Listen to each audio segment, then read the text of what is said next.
Палі дрэвы ад вачэй надзей майго стагоддзя сумныя двары. Стою один под вежаю костельной, похмурный день, кальвария дзяды.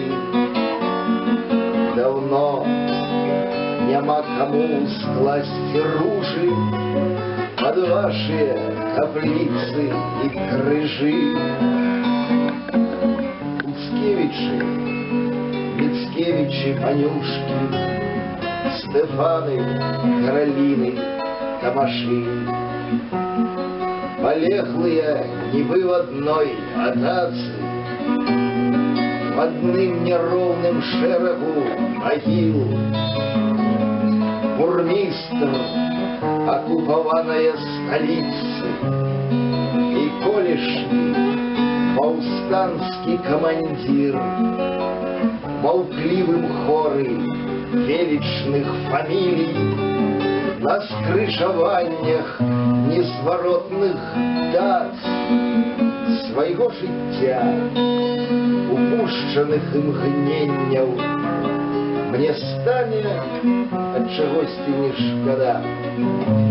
Дамброўскія, Рублеўскія дагмелі, Ваньковічы, Чачоты, Качаны, героі адультэраў і дуэляў, паэты позабытае Літвы.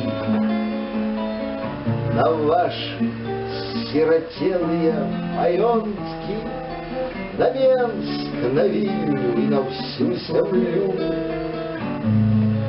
спокуль что недосяжных нам небесах повалить перший снег, як першиню, и черный мармур тяжких над могилой поволей ператворится у тиши, у белые, без литеров и личбов, развеянные ветром аркуши. Темнее небо, и нести я мушу. Даруйте, что неумело помолюсь за ваши спокутованные души, подданных королевством Беларусь.